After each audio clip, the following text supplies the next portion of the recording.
सादर प्रणाम। बड़ी बिंदी साप्ताहिक लाइव की कड़ी संख्या 160 में आप सभी का हार्दिक अभिनंदन है।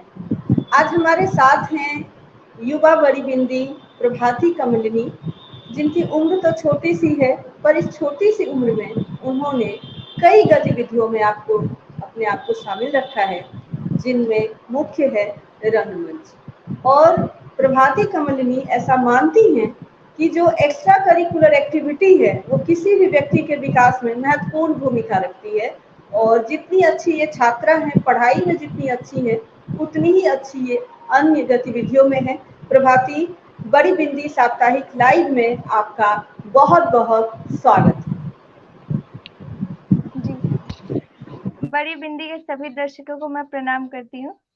विभा दीदी, आपको भी मैं प्रणाम करती हूँ।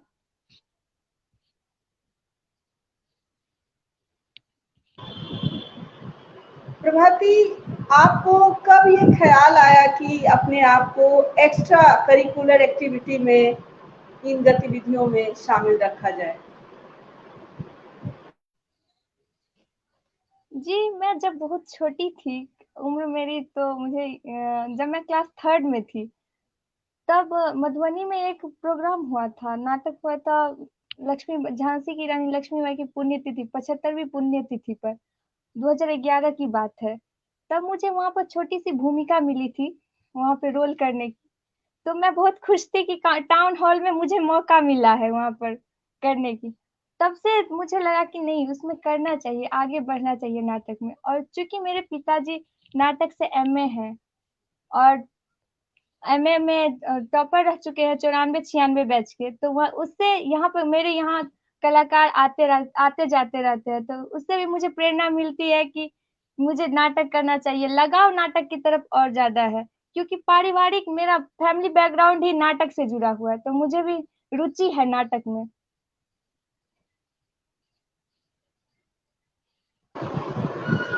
यानी आप स्वीकार करती हैं कि विरासत में आपको नाटक और रंगमंच का सानिध्य मिला है, लेकिन आपकी जो अपनी प्रस्तुति होती है, जो मैंने देखा है, उसमें नाट्य पाठ भी है, उसमें गीत भी है और उसमें अभिनय भी है। तो इन सभी गतिविधियों के लिए आपने कोई प्रशिक्षण लिया है या ये आपका सेल्फ प्रैक्टिस है? जी, मेरे पापा जी के निर्देशन में मैं करती हूँ, वही मुझे डायरेक्शन देते हैं और मैं करती हूँ।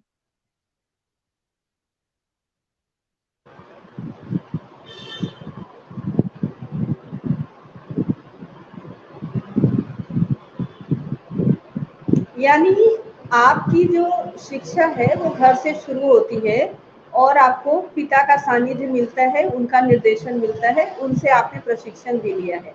लेकिन कहा जाता है कि जो कलाकार हैं वो, उनमें कुछ ऐसी अपनी प्रतिभा होती है, उस प्रतिभा को कोई निखार सकता है, लेकिन उस प्रतिभा को कोई दे नहीं सकता। यदि किसी कलाकार के भीतर वह, जिसको कि आग कहते हैं, कला की भाषा में कहते हैं, यदि कलाकार के भीतर आग हो तो हम उसे हवा देकर बढ़ा सकते हैं, हम आग उत्पन्न नहीं कर सकते। तो आपको कभी ऐसा महसूस हुआ या किसी ने आपको ऐसा कहा कि आपके भीतर वह आग है जिसके कारण आप कलाकार हो सकते हैं?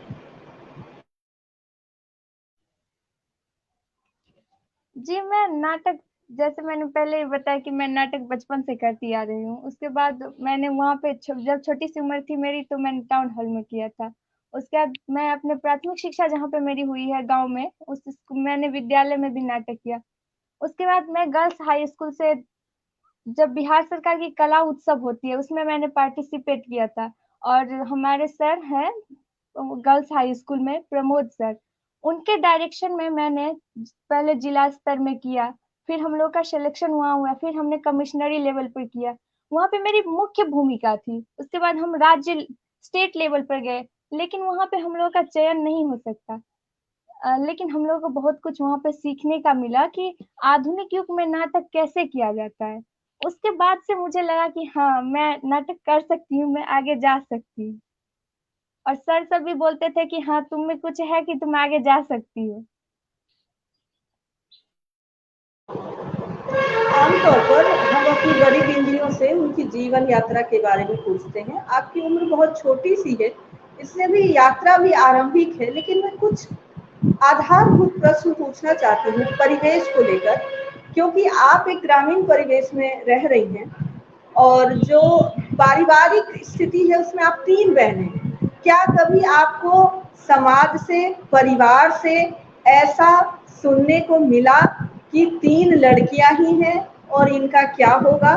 क्योंकि बार-बार यह बात आ रही है कि आज भी लड़कियों के सफल होने के बावजूद भी यह अफ़सोस ज़ाहिर कर दिया जाता है कि काश ये बेटा होती। समाज से तो हमेशा सुनने को मिलता है, बहुत सारे लोग बोलते हैं, ऐसे बोलते हैं, मुँह ऐसा उनका बनता है। मैं अपने घर की बात बोलती हूँ, मुझसे जो छोटी बहन है, वो कहीं पर सुनती है ये बात तो उसको बहुत गुस्सा आता है। बोलती है नहीं, पापा जी वो भी वहाँ पे बोल रहे थे कि 3 बहिनें छे। ये सुन के बहुत गुस्सा आता है उसको। तो सुनने को मिलता है, लेकिन मेरे घर में, मेरे फैमिली में मतलब सबका हम लोग को सपोर्ट मिलता है। कभी ऐसा सुनने को नहीं मिलता है कि 3 बेटी ही है, ऐसा कभी सुनने को नहीं मिला घर में।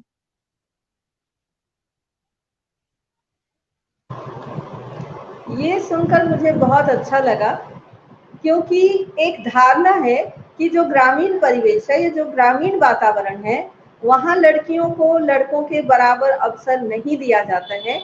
तो आपने एक उदाहरण पेश किया और आपके माता-पिता ने एक उदाहरण पेश किया कि ग्रामीण परिवार में और ग्रामीण समाज में जो लड़कियां हैं, वो लड़कों की तरह आगे बढ़ रही हैं, लड़कों से भी कहीं ज़्यादा आगे बढ़ रही हैं। क्योंकि जहाँ तक मुझे जानकारी है, आपके कार्यक्रम दिल्ली में भी हो चुके हैं, तो मधुबनी के अलावा जो आपका जिला शहर है, और किन-किन शहरों में आपने अपनी प्रस्तुति दी है और उन प्रस्तुतियों पर किस तरह की प्रतिक्रियाएँ आई हैं? यदि आप ये साझा करेंगी तो बड़ी बिंदियों को सुनकर अच्छा लगेगा। जी, मुझे मैथिली भोजपुरी अकादमी और अछिंजल के तत्वाधान में दिल्ली के हिंदी भवन में मुझे नाटक करने का अवसर मिला। वहाँ पे मैंने अपने पिताजी की लिखी हुई प्रसिद्ध कथा है, मैथिली में कथा है सुबह, उसका मंचन किया था वहाँ पर। और उसके बाद से तो मुझे बहुत सारे मंच मिले हैं। वो दिल्ली में मिला था, उसके बाद बहुत सारे मंच मिले हैं। यहाँ पर फिर चेतना समिति और मैथिली साहित्यिक सांस्कृतिक समिति मधुबनी के तत्वाधान में आयोजित कार्यक्रम में मुझे मौका मिला। फिर मुझे भारत सरकार कला संस्कृति मंत्रालय के द्वारा आयोजित राष्ट्रीय लोक उत्सव में मौका मिला है। तो मैं इसमें बहुत भाग्यशाली मानती हूँ कि मुझे हर जगह मंच मिलता है। ये आप कह रही हैं कि आप भाग्यशाली हैं कि आपको मंच मिलता है, और मैं कहती हूँ कि हम लोग भाग्यशाली हैं कि हमें आपका परफॉर्मेंस देखने को मिलता है। ऐसा कोई परफॉर्मेंस जो यादगार बन गया हो, जिस पर लोगों की बहुत अधिक प्रतिक्रिया आई हो, कुछ खास उपलब्धि जैसा आपको महसूस हुआ हो, इस तरह का कोई वाक्य है, कोई इस तरह का संस्मरण है, तो वो हम लोगों के साथ साझा करें।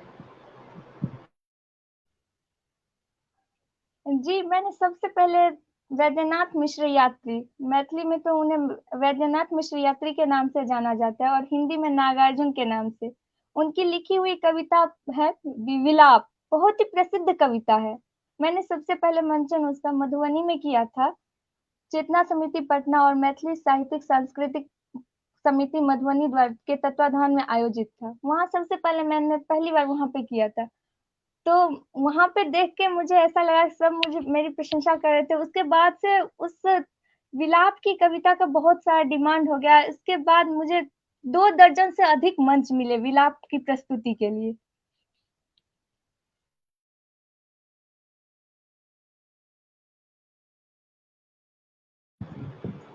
वैद्यनाथ मिश्र यात्री, जो हिंदी में नागार्जुन के नाम से प्रसिद्ध हैं, और उनकी रचना है विलाप, जो हम लोग बचपन से पढ़ते आए हैं और जिसमें बाल विधवा का चित्रण है। मैं चाहूंगी प्रभाती, उसके किसी भी अंश को आप यहाँ हमारे सामने प्रस्तुत करें। ये रंगमंच नहीं है तो उस तरह से प्रदर्शन नहीं हो पाएगा, लेकिन जितना भी संभव हो सकता है हाव भाव और प्रस्तुति से यदि आप प्रस्तुत करेंगी तो हम लोगों को अच्छा लगेगा। जी, मैं पहले उसका सिचुएशन बता देती हूँ। वैद्यनाथ मिश्र यात्री की कविता है विलाप। उसमें ऐसे बाल विवाह, बेमेल विवाह इसी का चित्रण है। जहाँ कविता की जो नायिका है उनकी उनके हस्बैंड का जब डेथ हो जाता है, देहांत देहांत हो जाता है, उसके बाद जो नायिका अपने समाज में जो उसकी स्थिति है वो जो बताती है, उसका मैं अभी आपको बता रही हूँ। वो बताती है कि पुरुषक जाइत ओकरा के की कहते, ओकरे बात ओकरे समाज रहते, उठा लितत बरु भगवान हमरो, कथी ले भारी लगतिए ककरो, मरब तो कानत क्यों नहीं है, रहब तो जानत क्यों नहीं है, इहो जीवन कोनो जीवन थिक, ऐसा तो कुकुर बिलाड़िए नीक, ऐसा तो कुकुर बिलाड़िए नीक, माय बापक मनोरथक शिकार भ क बेकार भ क दबल हाहाकार भ क, पजियार ओ घटक राजक नाम पर, व्यवस्था ओ समाजक नाम पर, विधवा हमरा सनक हजारक हजार, बहने जा रहल अछि नोरक धार, ओहिमे ई मुलुक डूबि बरु जाय, ओहिमे ई लोक वेद भसिया बरु जाय, अगराही लगो बरु वज्र खसो, एहन जाइत पर बरु धसना धसो,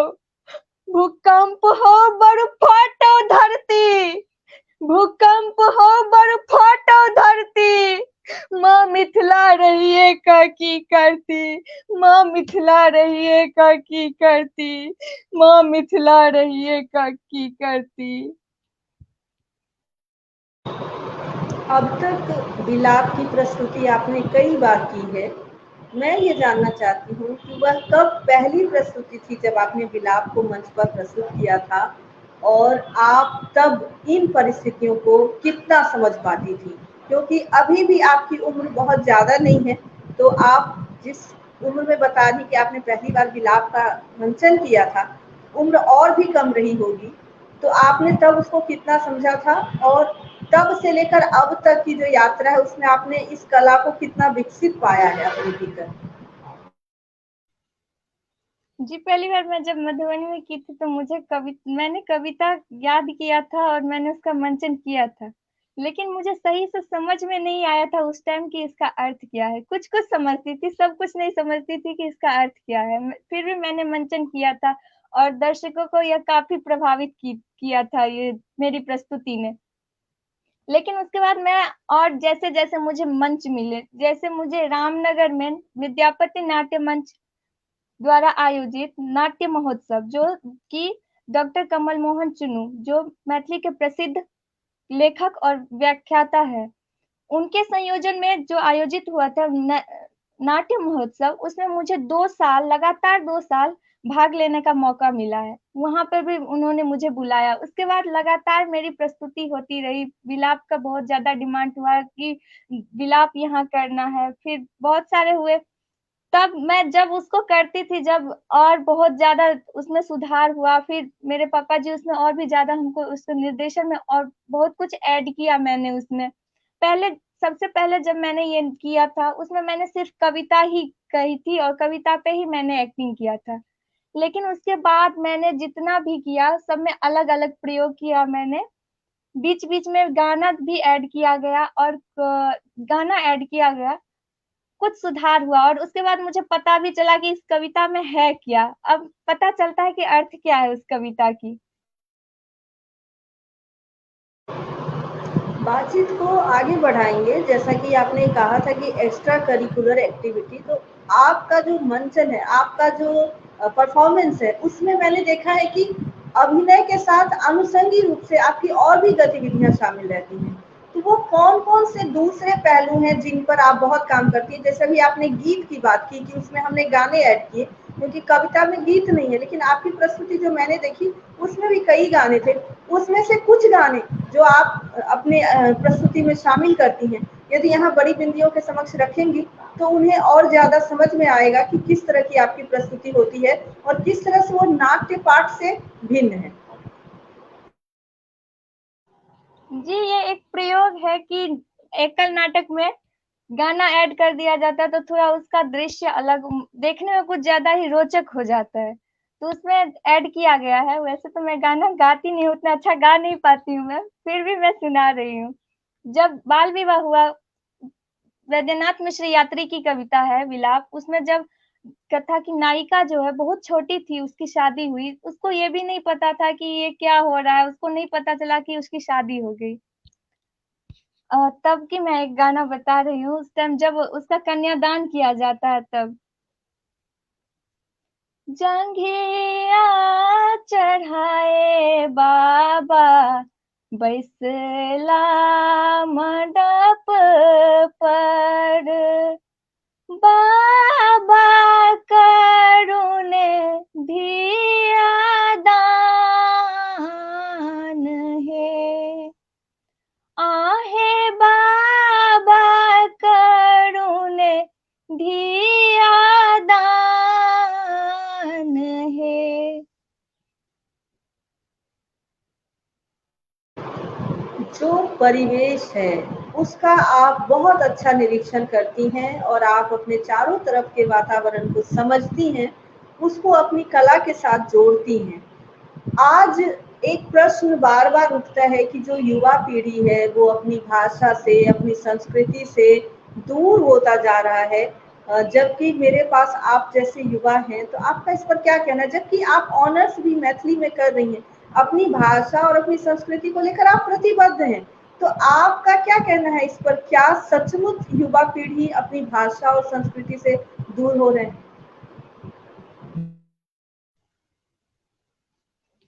जी, मैं मैथिली से ऑनर्स मैं मेरा स्नातक का एग्ज़ाम थर्ड पार्ट का हो चुका है, और मैं मैथिली में ही अपने रोज़गार की तलाश कर रही हूँ कि मैथिली में, मातृभाषा में ही कोई रोज़गार मिले। और सही है कि मैथिली अपने मातृभाषा से युवा पीढ़ी की दूरी होती जा रही है। लेकिन मैं इसके लिए चाहती हूँ कि मैथिली में मेरा जो एम है, मेरा खुद का एम है कि मैं मैथिली में जितने भी प्रसिद्ध लेखक हैं, उनके कथा का मैं मंचन करूं, क्योंकि एक कविता, एक नाटक जो होता है, उसके माध्यम से हम अपने समाज के, अपने परिवेश की जितने भी समस्याएं हैं, उसको दिखाते हैं लोगों को, और ज्यादा समझ आता है। हमारे समाज में जो भी समस्याएं होती है, उनको लोगों के सामने रखते हैं। और ये सिर्फ हम ही नहीं करते हैं, सरकार भी यही करती है। कोई भी चीज हो, जैसे एड्स, बाल विवाह, कुछ भी हो, तो वो नुक्कड़ के माध्यम से हमें दिखाया जाता है, समझाया जाता है, क्योंकि नाटक एक ऐसी विधा है जो हमें ज्यादा समझ में आती है। तो मैं भी चाहती हूँ कि मैथिली के जितने भी प्रसिद्ध कथाकार हैं, उनके कथाओं का मैं मंचन करूं, जिनमें प्रसिद्ध है, जिनमें मैं, मेरे जो प्रिय लेखक हैं, जो मैं उनको पढ़ती हूँ, क्योंकि मेरा ऑनर्स मैथिली है, तो मैं मैथिली कथाओं को ज्यादातर पढ़ती हूँ, मुझे अच्छा लगता है पढ़ना। तो मैं उनके कथाओं का मंचन करना चाहती हूँ, जैसे कि प्रदीप बिहारी, रमेश हैं, शिवशंकर श्रीनिवास, अशोक हैं, विभूति आनंद हैं, और इधर देखें फिर तो विभा रानी दीदी हैं। अगर हम मिथिला के उस पार देखते हैं तो रमेश रंजन है, विजेता चौधरी है। इन सब के कथाओं का मैं मंचन करना चाहती हूँ, ताकि आगे पता चले कि मैथिली में प्रसिद्ध लेखक जो हैं वो क्या कहते हैं, और ज्यादातर लोगों को समझ में आए, क्योंकि नाटक एक ऐसी विधा है, बहुत ज्यादा समझ आता है। अपने लेखकों में विभा रानी दीदी का नाम लिया, और ये विभा रानी दीदी का ही मंच है, विभा रानी दीदी का ही समूह है। और सच में विभा रानी दीदी जिस तरह से कला के विविध आयामों को, उसमें अभिनय भी उसका एक हिस्सा है। कहते हैं कि जो अभिनय है वो सभी कलाओं का समुच्चय है। जब आप एक अभिनेता बनने की ओर जाते हैं, एक अभिनेत्री बनने की ओर जाते हैं, तो आपको लगभग सभी कलाओं का ज्ञान होना चाहिए। और ये कलाकार, जब जिसको कहते हैं कि ये कलाकार मंजा हुआ है। मुझे याद है आपका एक बार परफॉर्मेंस हो रहा था, तो एक बहुत ही वरिष्ठ व्यक्ति बोल रहे थे कि अरे इतना माजल कलाकार। तो इस तरह की टिप्पणियां आपके कानों में भी पड़ती होंगी, तब आपको कैसा अनुभव होता है?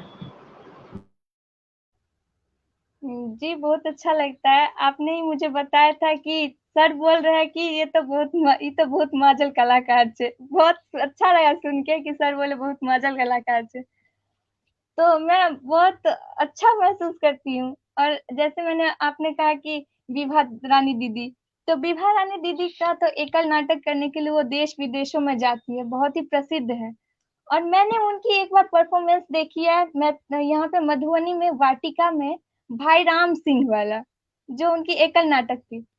तो मैं तो एकल नाटक से मुझे जुड़ाव हो ही चुका था, और जब मैंने उनको देखा तो मुझे और भी ज़्यादा पंख लग गया कि हाँ, मुझे करना चाहिए, अच्छा लगता है।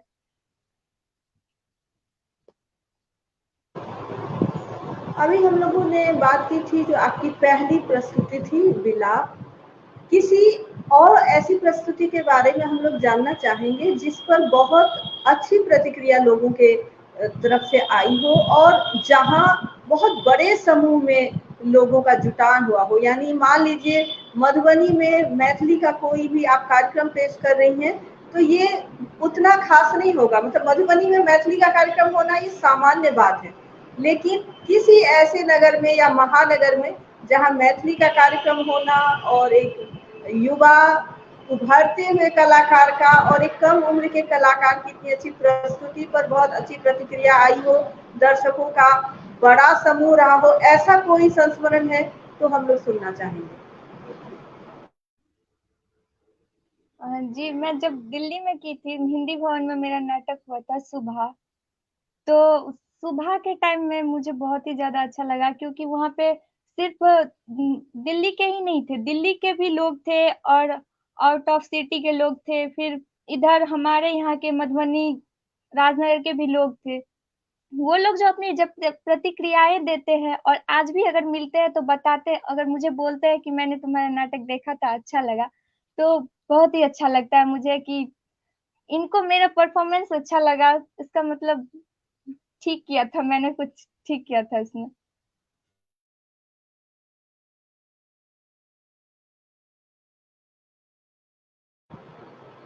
समाज में एक भ्रम है, एक मिथ है कि जो पढ़ने वाले विद्यार्थी होते हैं वो ज्यादा अन्य गतिविधियों में सक्रिय नहीं होते और जो अन्य गतिविधियों में सक्रिय हो जाते हैं वो बहुत अच्छी पढ़ाई नहीं कर पाते। आपने इस भ्रम को बहुत हद तक तोड़ दिया है। आपका क्या कहना है इस बारे में?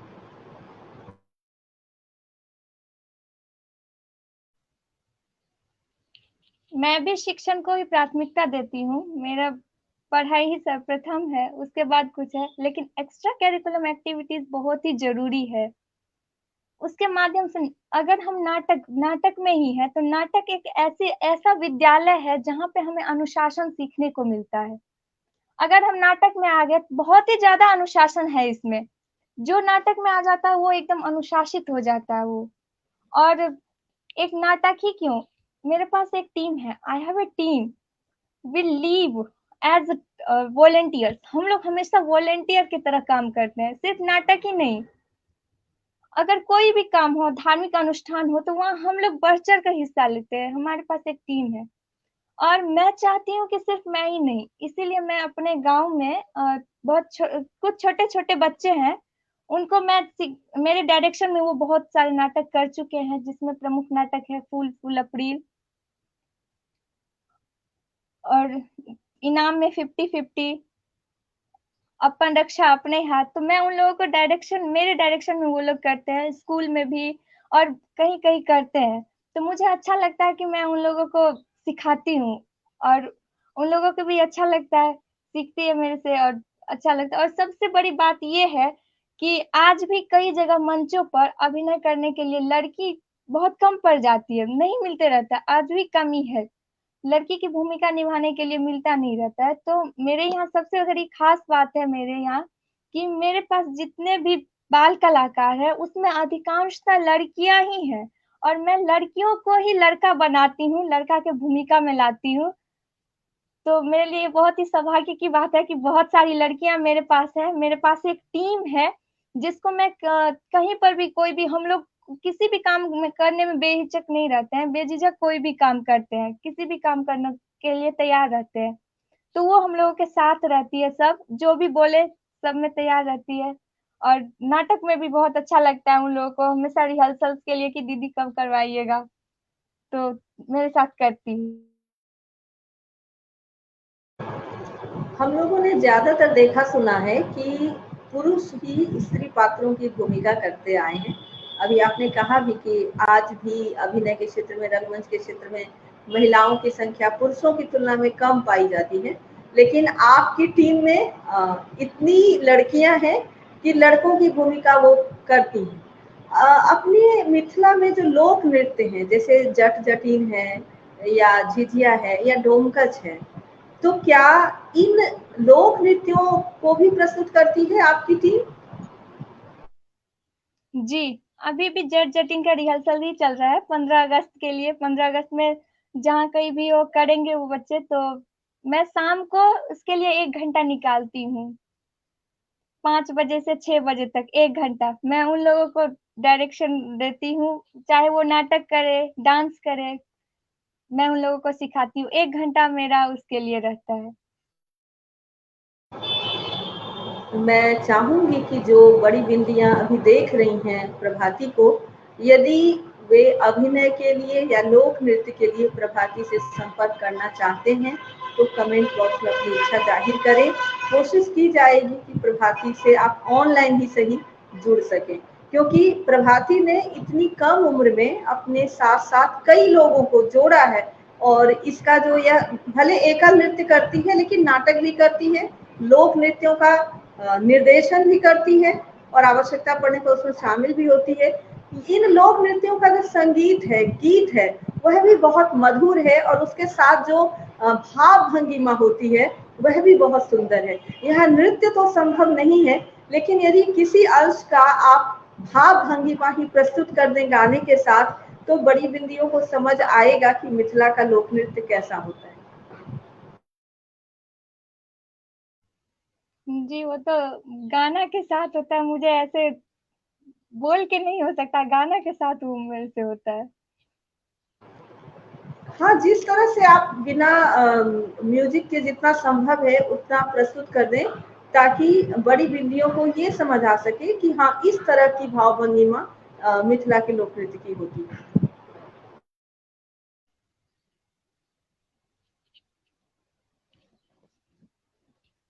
जैसे जट जटिन में एक लाइन है, जब जट जाता है जटिन को लेने के लिए उसके यहाँ, तो बोलता है कि घेरा फर लोगे जटिनिया झिमनी फर लोगे, तूने जब ही ससुररिया झिम घेरा के बेचतोगे।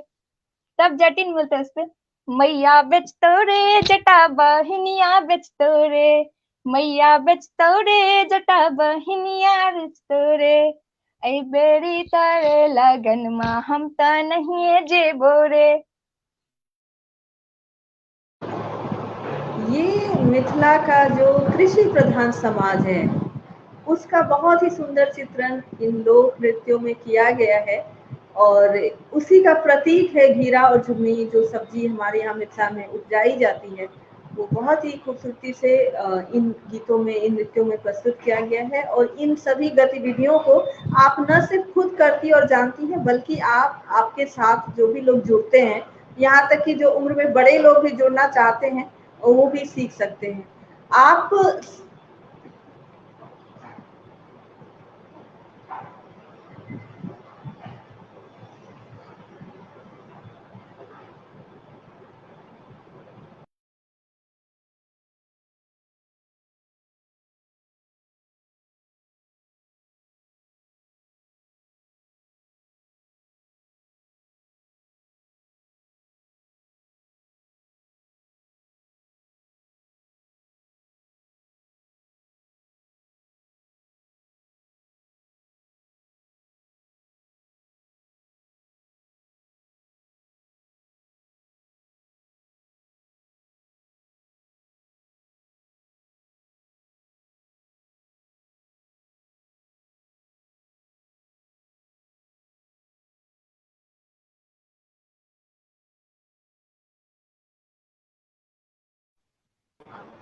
हाँ, मेरी आवाज आ रही है? थोड़ी जी नेट की बात गई थी।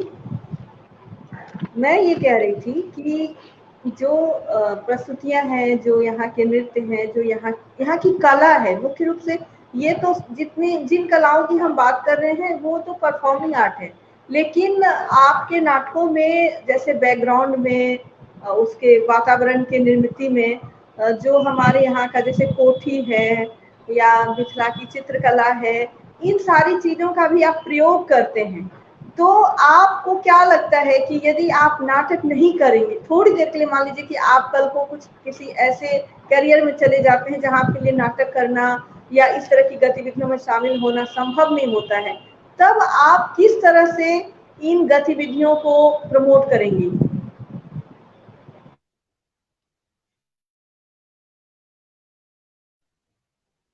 जी, नाटक तो मेरा पसंदीदा विषय है। नाटक को छोड़ने का तो मैं सोच भी नहीं सकती कि नाटक को छोड़ना है। तो मैं बात सोचूंगी कि फिर इसको कैसे करना है, किस तरह से करना है। यानी आप जो भी परिस्थिति होगी उसमें आप अपनी इस यात्रा को जारी रखेंगी और स्वयं भी करेंगी और लोगों को भी जिस तरह से आप प्रशिक्षित कर रही हैं। आपकी दो छोटी बहनें हैं, आपकी पूरी टीम तो है ही, आपकी जो दो छोटी बहनें हैं वो आपसे कितना सीख पा रही हैं? उनको मैं अलग से कुछ सिखाती नहीं हूँ, जैसे कि 1 घंटा मैं इन लोगों को देती हूँ, वैसे 1 घंटा मैं, वो भी साथ ही रहते हैं। अगर बाद में कुछ पूछे कि इस चीज को कैसे बोलना है, जैसे कुछ कुछ बताती हूँ एकल नाटक में, जैसे तो पूछती है कि कैसे करना है, कैसे बोलना है, तो मैं बता देती हूँ कि इसको ऐसे बोलना है। और एकल नाटक मैं इसलिए करती हूँ क्योंकि एक टीम को बनाना, टीम को मैनेज करना बहुत ही मुश्किल है। ऐसा होता है हमेशा, ऐसा ऐसा होता आ रहा है कि हम टीम बना लिए, नाटक होना है, प्रेजेंटेशन है कल, लेकिन आज कोई बोलेंगे कि नहीं, मुझे ये काम हो गया, छोड़ के जाना पड़ता है। तो बहुत ही समस्या हो जाती है, उस टाइम में बहुत ही प्रॉब्लम हो जाता है कि अब क्या करें। अब तो कोई नया आर्टिस्ट को हम उसमें ऐड भी नहीं कर सकते हैं। इसीलिए एकल नाटक जो है वो सबसे अच्छा लगता है मुझे, कि इसमें मैं अपना ड्रेसअप खुद करती हूँ, मैं अपना मेकअप खुद करती हूँ, बैक स्टेज मैं खुद करती हूँ। तो मुझे अच्छा लगता है, इसलिए मैं चाहती हूँ कि एकल नाटक भी बहुत अच्छा है। अगर कहीं कोई नाट्य महोत्सव होता है तो वहां पे बुलाया जाता है नाटक करने के लिए, तो टीम अगर बुलाएगी वो संस्था, तो उस संस्था को भी बहुत ज्यादा खर्चा पड़ जाता है, क्योंकि अगर एक टीम रहेगा तो उसमें 15-20 कलाकार रहेंगे ही रहेंगे।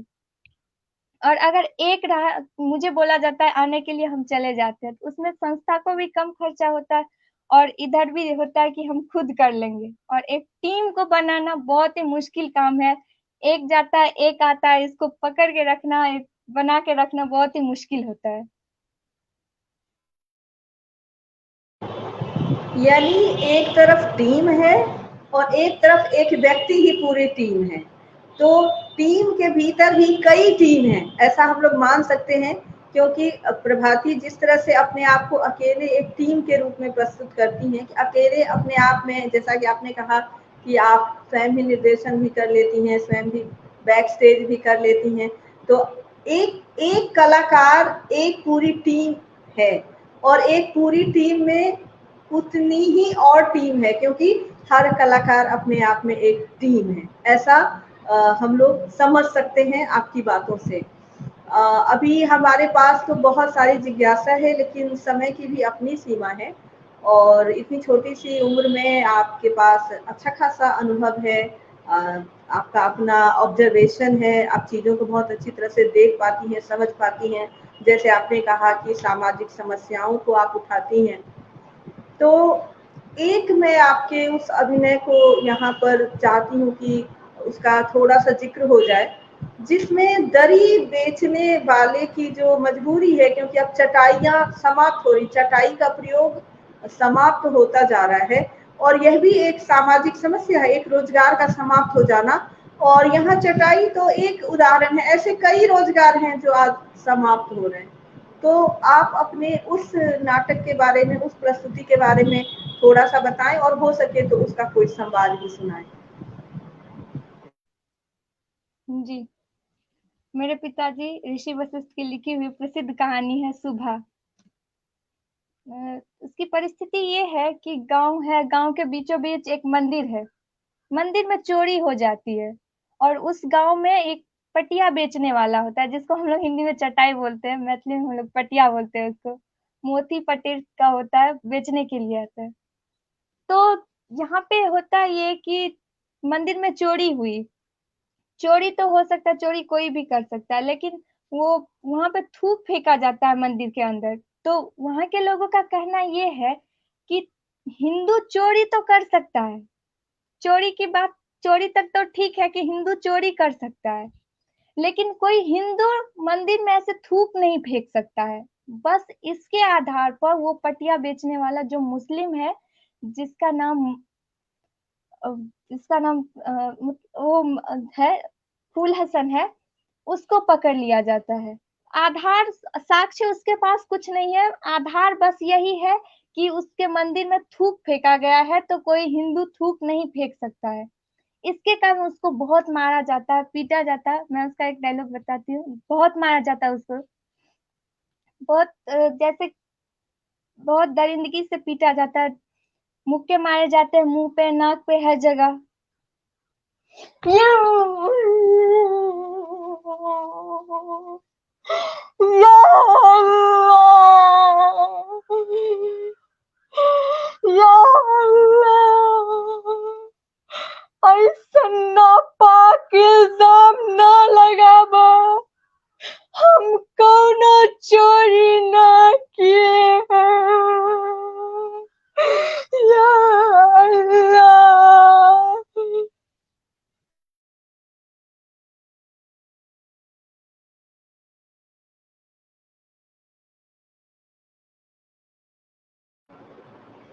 कहानी से जब नाट्य रूपांतरण करते हैं तब आपको क्या कठिनाइयां आती हैं? पहले तो उस कहानी को बहुत बार पढ़ना पड़ता है कि पता चले कि कौन से कैरेक्टर की क्या भूमिका है, क्योंकि एकल नाटक करना, एकल नाटक से पता चलता है कि इस कलाकार के अंदर कितनी क्षमता है, क्योंकि एक ही कलाकार को सारे भूमिका निभाने होते हैं, सब प्रदर्शन करना होता है कि ये नायक है, फिर ये नायिका है, या फिर ये कोई आम इंसान है, ग्रामीण है, सब कुछ दिखाना पड़ता है उसमें, और ताकि दर्शक को ये लगे कि उसको समझ आए कि ये किस चीज की भूमिका में है अभी। तो उसको इस हिसाब से बहुत ही ज्यादा पढ़ना पड़ता है। फिर उसके बाद उसकी जो डायलॉग है, जैसे वो क्या बोल रहे हैं अभी, उसको फिर अपने भाषा में करके फिर उसको डायलॉग के जैसे बोलते हैं। आप स्वयं युवा हैं, लेकिन फिर भी युवाओं को क्या कहना चाहेंगे? मैं यही कहना चाहूंगी कि अगर हम एकल नाटक की बात करें, तो एकल नाटक जो है ये कोई बहुत ही नई विधा नहीं है। एकल नाटक बहुत पहले से होती आ रही है, जिसमें मैं नाम लेना चाहूंगी मनोज मनुज, जो जिनका एकल नाटक नाट्य क्षेत्र में बहुत ही बड़ा योगदान है। और बहुत ही दुखद बात है कि आज वो हमारे बीच नहीं है। मैं उनको यहाँ से श्रद्धा सुमन अर्पित करती हूँ। और अगर आधुनिक पीढ़ी की बात करें, तो बहुत सारे अभी हैं कि एकल नाटक करते हैं, जैसे कि विभा रानी दीदी, उसके बाद सोनी नीलू झा, ज्योति झा, प्रियंका झा जो कि नेपाल की है, कीर्ति मंजीरी, रंजन ठाकुर, भास्कर जी जो मुंबई के हैं। तो अभी जो है ये दौर चल रहा है, तो इसमें एकल नाटक बहुत ही ज्यादा हो रहा है। तो मैं युवा से भी यही कहना चाहूंगी कि नाटक में अपनी पहचान बनाए, और नाटक को ज्यादा महत्व दे। नाटक ही नहीं, हमारी मातृभाषा मैथिली है, तो मैथिली में भी रुचि रहे उनकी। यानी एक जो नाटक से जुड़ा व्यक्ति होता है वो पूरे परिवेश को लेकर और परिवेश की तमाम गतिविधियों को लेकर ही चलता है। क्योंकि मैंने भी बहुत से एकल नाट्य देखे हैं और देखने के बाद मैं बहुत देर तक मुग्ध रह गई। मेरे पास शब्द नहीं होते हैं कि मैं किस तरह से व्यक्त करूं, क्योंकि जो कलाकार होता है उसने सब कुछ कर दिया होता है, कुछ भी कहने को बचा नहीं होता है। प्रभाती, आप बड़ी बिंदी के आमंत्रण पर यहाँ आई और आपने अपने अनुभव और विचार साझा किए, तो आपको हम लोग बहुत धन्यवाद के साथ साथ बहुत प्यार, आशीर्वाद और शुभकामनाएं देते हैं। आपके उज्जवल भविष्य की कामना करते हैं और उम्मीद करते हैं कि आपने जिस टीम की बात की, उस टीम से हमें आगे बहुत से ऐसे कलाकार मिलेंगे जिनसे हमारी उम्मीदें इसी तरह बढ़ती रहेंगी। बहुत-बहुत धन्यवाद। और इसके साथ ही मैं सभी बड़ी दीदियों को एक बार याद दिला दूँ कि बाय मी अ कॉफ़ी के लिंक पर जाकर कम से कम 1 और अधिक से अधिक जितनी भी आप चाहें कॉफ़ी अवश्य खरीदें। अगले रविवार मिलेंगे एक और बड़ी हिंदी के साथ। तब तक के लिए प्रणाम। जी, मैं एक बात बताना चाहूँगी आपको कि मैं सबसे पहले एकल नाटक की थी, बहुत सारे मैंने किए हैं, उसमें श्री अमरनाथ मिश्र की जन्मदिन कथा का। उसके बाद मैंने वैद्यनाथ मिश्र यात्री की 26 जनवरी, 15 अगस्त, विलाप, और अभी मैं अभी भी मैं 2 नाटक की तैयारी कर रही हूँ प्ले की, एल्बम से बाहर उसका भी चल रहा है, और भी बहुत सारी कहानियाँ हैं, उसका कर रही हूँ। तो मुझे बहुत अच्छा लग रहा है कि मैं कर रही हूँ, और आपने मुझे इस प्लेटफ़ॉर्म पर बुलाया, आपने मुझे मौका दिया, इसके लिए आपको बहुत-बहुत आभार, और विभा रानी दीदी को भी बहुत-बहुत आभार, और यहाँ बड़ी बिंदी के सभी दर्शकों को पुनः मेरा एक बार प्रणाम।